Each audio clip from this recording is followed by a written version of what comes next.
Inilah momen pasukan Amerika Serikat turun dari helikopter dan menyita kapal tanker Venezuela. Pada titik ini, hubungan Amerika Serikat-Venezuela mencapai titik terendah. Tetapi Maduro tampaknya memiliki jawaban untuk hal ini. Dia memiliki harapan bukan karena tentaranya bisa melawan Amerika Serikat, tetapi karena dia percaya ada kekuatan rahasia di balik bayangan yang tidak akan membiarkannya jatuh. Pada 26 Oktober 2025, sebuah pesawat angkut Mysterious Illusion IL-76 tiba di Caracas. 2 hari kemudian, pesawat itu terbang dari sana ke Kuba dan Nicaragua.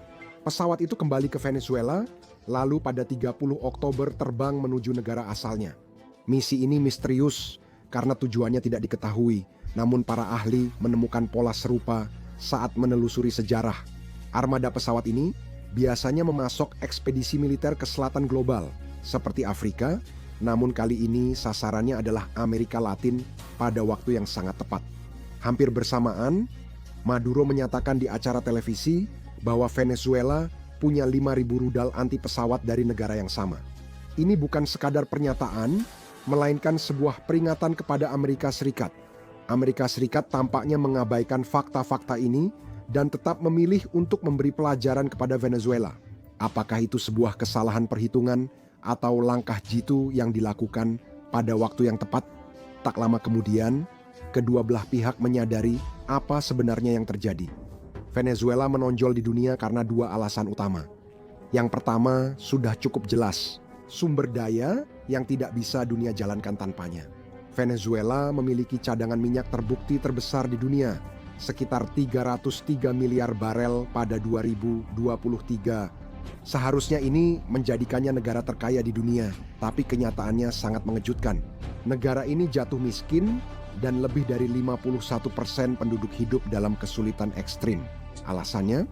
Ya, bertahun-tahun korupsi sistemik, salah urus ekonomi, dan runtuhnya institusi. Tapi siapa peduli? Negara ini masih punya minyak. Banyak negara ingin Venezuela berpihak pada mereka karena keinginan dunia, meski sebagian tampak terlalu baik. Dunia menyebut negara-negara ini sebagai koalisi kering, Tiongkok, Rusia, Iran, dan Korea Utara.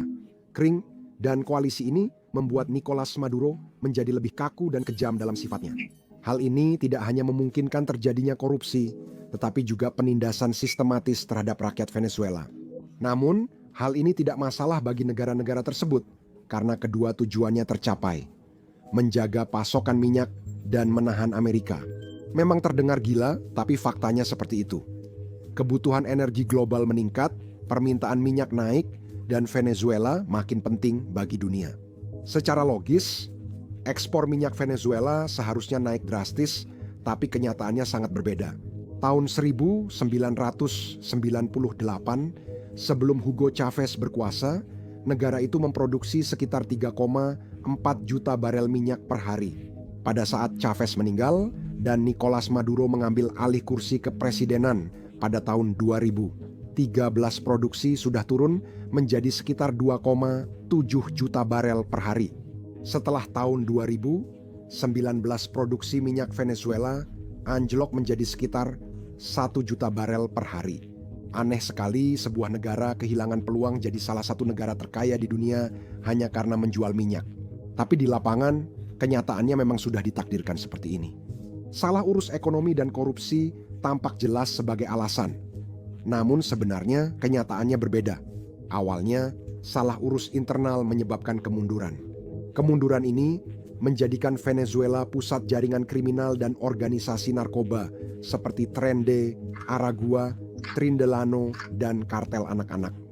Kehidupan sehari-hari makin tak aman bagi warga. Lalu Nicolas Maduro menjadi presiden pada 2013. Apakah keadaan berubah? Ya, memang berubah. Satu-satunya masalah adalah perubahan yang dibawanya membuat Venezuela seperti neraka. Kondisi hidup memburuk drastis dan dia dikenal luas sebagai pemimpin otoriter. Dia bahkan telah dituduh melakukan korupsi dan memiliki hubungan dengan kartel narkoba ini karena pemerintahan yang buruk dan korupsi. Sekitar 8 juta warga Venezuela telah pergi sejak 2014. Jumlah ini melebihi populasi banyak negara. Sekitar 85% kembali ke negara Amerika Latin lain, termasuk 3 juta di Kolombia. Kelompok bersenjata di perbatasan Kolombia Venezuela makin membahayakan migran, memperburuk ketidakamanan, dan memperparah krisis kemanusiaan yang membebani negara tetangga dalam penyediaan tempat tinggal, layanan kesehatan, dan pekerjaan. Akibat krisis Venezuela, perdagangan narkoba, dan jaringan kejahatan bawah tanah berkembang di Amerika Latin, Karibia, dan Amerika Utara. Amerika Serikat beberapa kali membatasi jaringan narkoba dan korupsi Venezuela lewat sanksi, terutama sejak 2018. Sanksi. Ingat kata ini, karena inilah yang menjadikan Venezuela medan pertempuran negara adidaya. Langkah Amerika kini tidak hanya menarget sektor minyak Venezuela, tetapi juga perusahaan asing yang masih berbisnis dengan Caracas. Itu menunjukkan niat Washington mengisolasi rezim Maduro secara ekonomi dan diplomatik. Namun, lebih dari 1 dekade, Maduro tetap berkuasa. Semua karena koalisi Krink, para pelindungnya, tak ingin dia gagal. Minyak dianggap alasan utama oleh dunia, hingga langkah-langkah besar membuktikan sebaliknya. Sekutu-sekutu Maduro memberikan lebih dari sekadar dukungan diplomatik dan menjaga Venezuela tetap berjalan ketika sanksi memutusnya dari pasar global. Rusia menjadi perantara untuk menyeimbangkan penurunan produksi minyak Venezuela dan menjual minyak mentahnya ke pasar internasional. Sejak 2000, kedua negara menginstitusionalisasikan kemitraan energi, terutama pada proyek minyak berat di Sabuk Orinoco. Perusahaan negara Rusia memiliki investasi langsung di 3 usaha patungan Venezuela yang memproduksi sekitar 107.000 barel minyak mentah per hari. Ini sekitar 11% dari produksi Venezuela saat ini dan menghasilkan sekitar 67 juta dolar per bulan, menurut Francisco Manaldi, Direktur Program Energi Amerika Latin Universitas Rice. Rusia juga memiliki hak eksplorasi dan ekspor penting di ladang gas lepas pantai Patao dan Megelones milik Venezuela, serta hak atas profit. Namun, cadangan minyak mentah Venezuela yang belum dimanfaatkan dapat bernilai 5 miliar dolar. Namun kemudian datanglah pilar terbesar kedua yang mendukung Maduro. Beijing menjadi kreditur utama dan pembeli minyak terbesar Venezuela, sering mengirim minyak lewat pihak ketiga demi menghindari sanksi Amerika Serikat. Pengaturan pembiayaannya dengan Tiongkok beroperasi melalui 2 mekanisme utama. Pertama, ada dana jangka panjang, 20 miliar kedua adalah dana Tiongkok. Dimulai dari 4 miliar lalu naik jadi sekitar 5 miliar jumlah uang yang sangat besar, kecuali kini mereka menyesalinya. Studi terbaru tim ekonom Venezuela, pimpinan Ricardo Hausman, mengungkap besarnya krisis keuangan di negara itu. Laporan itu menyebut total utang luar negeri Venezuela sekitar 160 miliar dolar Amerika Serikat. Sebanyak 25,5 miliar dolar Amerika Serikat dari jumlah itu adalah utang langsung ke Tiongkok. Utang ini tercatat dalam neraca Bandes, Bank Pembangunan Venezuela yang didirikan di bawah pemerintahan Hugo Chavez. Venezuela harus membayar utang ke Tiongkok sekitar 5,5 sampai 6 miliar dolar Amerika Serikat per tahun, menjadi beban berat bagi ekonomi yang hampir runtuh. Ingat, angka ini hanya mencakup perjanjian antar pemerintah. Ini tak memasukkan utang swasta dari perusahaan Tiongkok atau patungan Tiongkok Venezuela yang memberi pembiayaan. Semuanya baik, hingga pada 2018 terjadi hal tak terduga. Desember 2018 Rusia menunjukkan komitmen dengan mengirim pembom strategis jarak jauh ke Venezuela sebagai dukungan yang disorot. Tak lama kemudian, Moskwa dan Caracas menandatangani beberapa perjanjian kerja sama militer teknis. Venezuela juga menawarkan akses Rusia ke pangkalan militer Pulau La Ochila, dekat pantai Amerika Serikat. Pada tahun 2000, 19 pesawat angkut Rusia mendarat di Caracas, membawa 35 ton perlengkapan militer dan teknis. Antara tahun 2005 dan 2013, ekspor senjata Rusia ke Venezuela melonjak hingga sekitar 11 miliar, termasuk jet Su-30 Mk helikopter, Mi-35, Mi-17 tank, artileri Swagrak, dan sistem pertahanan udara seperti S-300VM. Ini bukan dukungan simbolis, melainkan kemitraan militer skala penuh. Rusia melakukan yang terbaik untuk membantu sahabat dekatnya. Mari bicara kenyataan. Dalam geopolitik, tak ada teman atau musuh abadi, hanya kepentingan yang abadi. Dalam kasus ini, Rusia mengincar kekuatan super kedua. Venezuela memilikinya. Dari sudut pandang Moskow, hubungan ini mengikuti strategi ganda.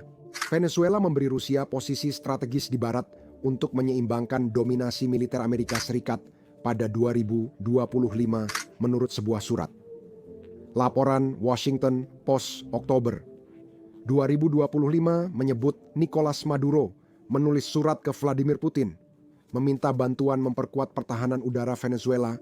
Surat itu meminta pemulihan Sukhoi Su-30 MK, 2 perbaikan 8 mesin, serta 5 sistem radar. Di Rusia, akuisisi 14 set rudal yang diyakini buatan Rusia dan dukungan logistik tambahan.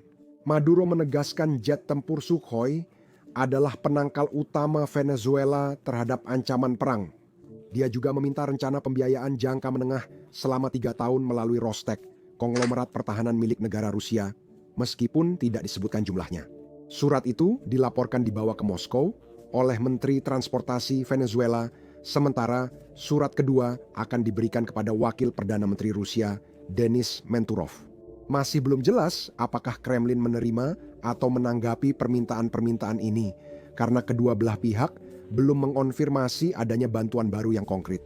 Setidaknya secara resmi tidak, karena pesawat misterius yang disebut sebelumnya di video ini menunjukkan hal berbeda. Tak lama kemudian, muncul laporan soal surat Maduro.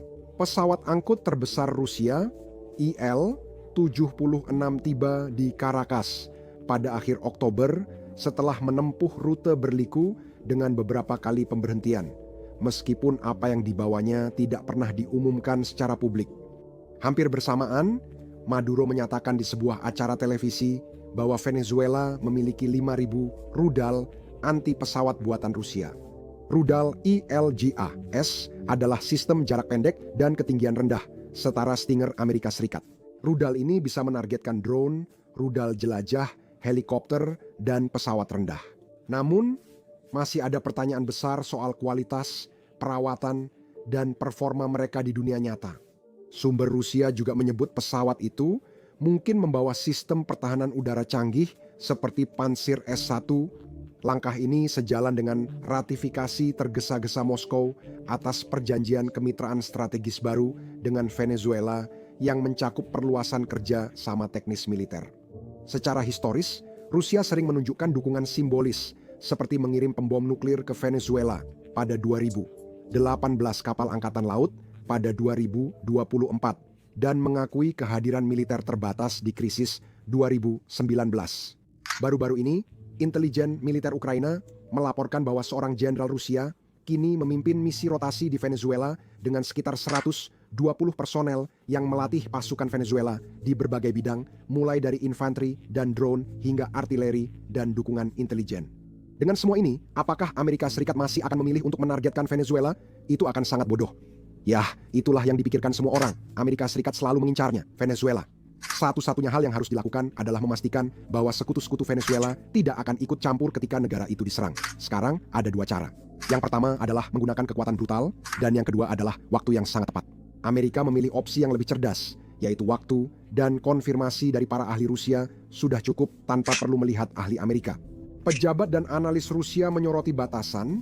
Salah satu analis bahkan menyatakan Rusia tak akan berperang untuk Venezuela. Karena para analis secara luas sepakat, Rusia tidak mampu maupun benar-benar tertarik untuk memberikan dukungan militer berskala besar. Kini, sumber daya Moskwa jauh lebih terbatas daripada tahun 2019 akibat perang di Ukraina dan sanksi Barat. Jarak membuat intervensi berarti jadi sulit, menurut seorang analis senior ke media. Jika Amerika Serikat serius ingin menggulingkan rezim Venezuela dengan militer, Rusia kemungkinan tak bisa membantu secara efektif. Sekutu utama Venezuela lainnya, Beijing, tengah menghadapi perlambatan ekonomi dan waspada terhadap langkah yang dapat memicu sanksi sekunder atau mengganggu negosiasi dengan Washington. Langkah keuangan yang dipimpin Amerika Serikat terhadap Caracas membuat dukungan besar dari Tiongkok menjadi mahal dan rumit, terutama saat Tiongkok ingin meredakan ketegangan tarif. Setelah bertemu Presiden Trump di Korea Selatan, Xi Jinping mengundang Donald Trump ke Tiongkok pada April 2026. Tiongkok kini memanfaatkan situasi Venezuela yang memburuk dengan meminta diskon lebih besar untuk minyaknya. Ini bukan perilaku sekutu yang bisa diandalkan. Belum ada angka pasti karena pemerintah Venezuela belum merilis data resmi selama 7 tahun. Sebagian besar analis meyakini minyak menyumbang lebih dari 80%. Ekspor negara itu bahkan ada yang memperkirakan di atas 90%.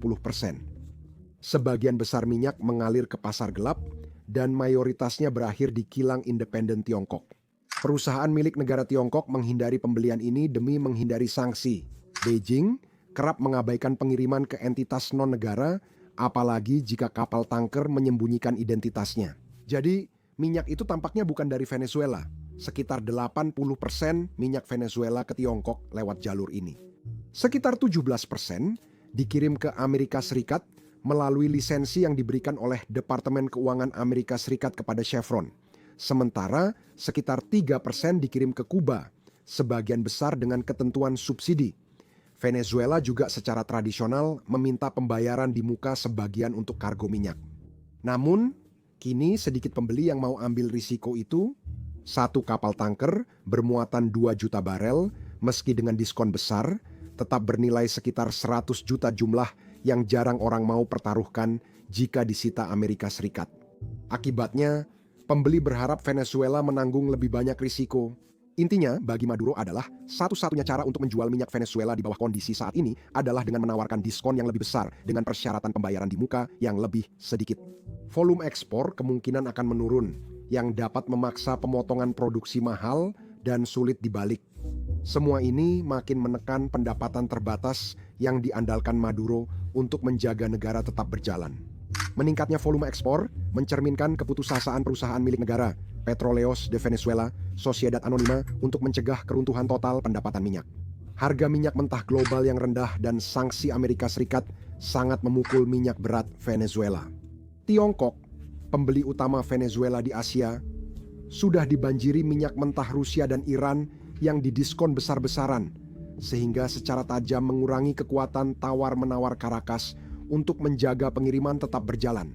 Pedagang menyebut Petróleos de Venezuela, Sociedad Anónima harus menurunkan harga, diskonnya terhadap Brent kini 2 kali lipat dari tahun lalu. Petróleos de Venezuela, Sociedad Anónima kurang memiliki kekuatan tawar, kata seorang pedagang, sambil mencatat pengirim menuntut kompensasi lebih tinggi akibat risiko memuat dekat pelabuhan Venezuela yang ada kapal militer Amerika Serikat. Vladimir Rufinsky mengatakan pada Wall Street Journal bahwa Rusia tak akan memberi dukungan lebih pada Maduro. Reuters melaporkan setelah sanksi, pengiriman minyak Venezuela dialihkan lewat divisi perdagangan Rosneft di Swiss. Transfer kapal ke kapal digunakan untuk menyembunyikan asal minyak mentah Venezuela sebelum akhirnya sampai di pelabuhan Tiongkok. Antara Juli dan Desember 2020 saja, Reuters menemukan bahwa 18 kapal tanker mengirim hampir 197 juta barel minyak mentah Venezuela yang telah diganti mereknya ke Tiongkok. Raksasa energi Rusia, Rosneft, memimpin upaya ini dengan membentuk sejumlah joint venture bersama Petróleos de Venezuela, Sociedad Anónima di ladang minyak dan gas. Perlu dicatat, Rosneft membatasi kepemilikannya hingga 40% di sebagian besar proyek. Menurut Moskow, langkah ini menghormati kedaulatan minyak Venezuela dan kemitraan, bukan dominasi. Meski pengaruh Rusia meningkat, pembeli Tiongkok tetap kurang tertarik pada minyak mentah Marais Venezuela, walau sudah didiskon $14 per barel di bawah Brent. Kargo lain untuk pengiriman awal 2026 juga terjual $15 di bawah Brent. Sebagai perbandingan, akhir tahun lalu diskon sekitar $508 per barel. Alih-alih membantu Venezuela, dinamika ini perlahan menutup opsi bertahan jangka panjang bagi Maduro. Namun, minyak mentah Venezuela yang disangsi Amerika Serikat bersaing langsung dengan industri minyak Rusia, yang juga disangsi Amerika Serikat dan menargetkan banyak pembeli yang sama, terutama Tiongkok. Ini kabar buruk bagi Venezuela. Pola ini terlihat selama Perang 12 Hari Iran-Israel saat Moskwa dan Beijing memberi perlindungan diplomatik, namun tetap di pinggir meski ada serangan Amerika Serikat ke fasilitas nuklir Iran. Tiongkok dan Rusia kini fokus pada kesepakatan diplomatik dan perdagangan besar dengan Trump, sehingga mereka enggan mengorbankan modal politik. Dalam konfrontasi mengenai Venezuela yang begitu ditinggalkan oleh sekutunya dan berada di bawah tekanan berat, Amerika Serikat Venezuela akhirnya melihat secercah harapan. Armada bayangan menyamarkan identitas kapal dengan bendera dan nama palsu. Seringkali, kapal tanker yang sudah mendekati masa pensiun dicat ulang, didaftarkan kembali, dan dipasangi transponder yang dimanipulasi, sehingga lokasi mereka tampak dipalsukan.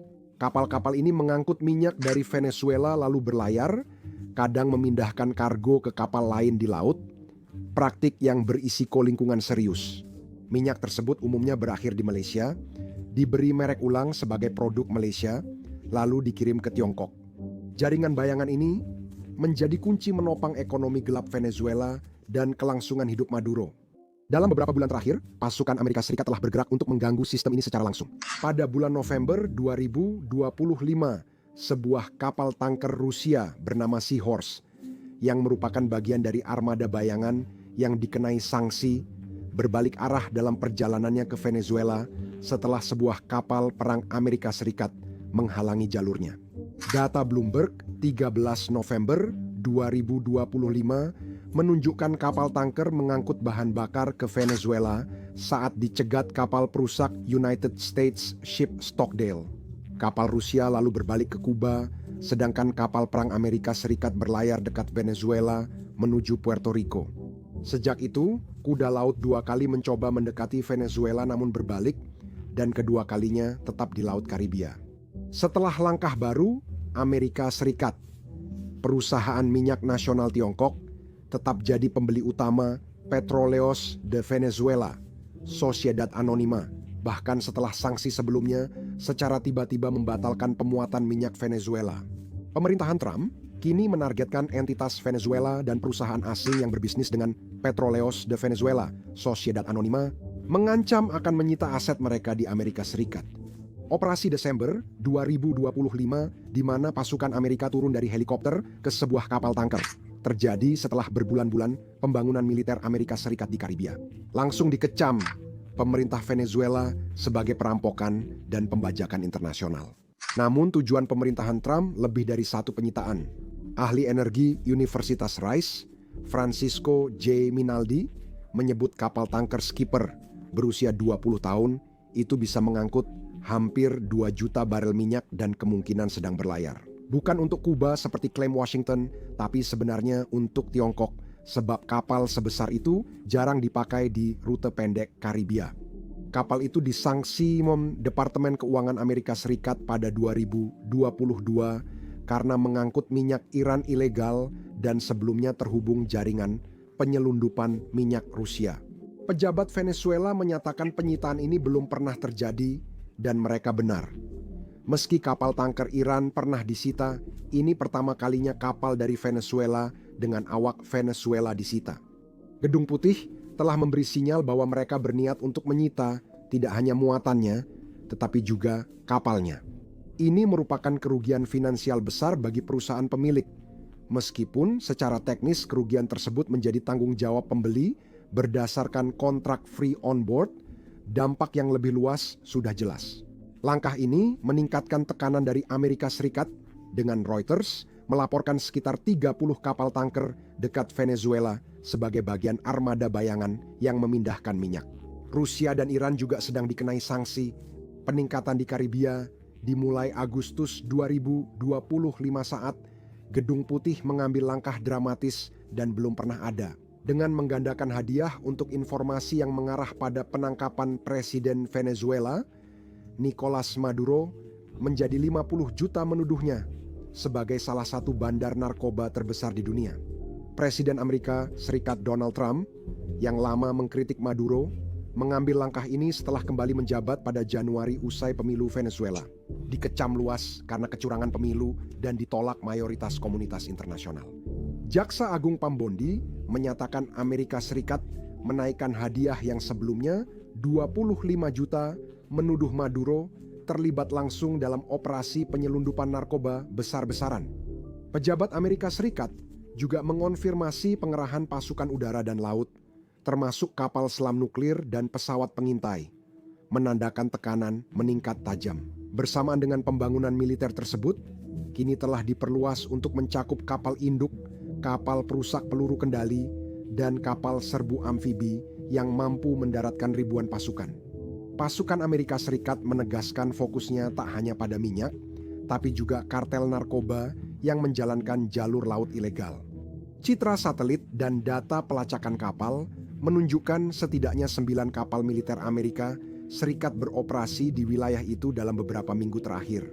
United States Ship General R. Ford, kapal induk terbesar di dunia, terlihat dekat pelabuhan di Kepulauan Virgin Amerika Serikat pada 4 Desember, sekitar 600 mil dari Venezuela, setelah sebelumnya hanya 125 mil selatan Puerto Rico. Pada pertengahan November, laporan media juga mengidentifikasi 8 kapal tambahan milik Amerika Serikat, termasuk kapal operasi khusus motor vessel Ocean Trader dan kapal amfibi kelas United States Ship Antonio.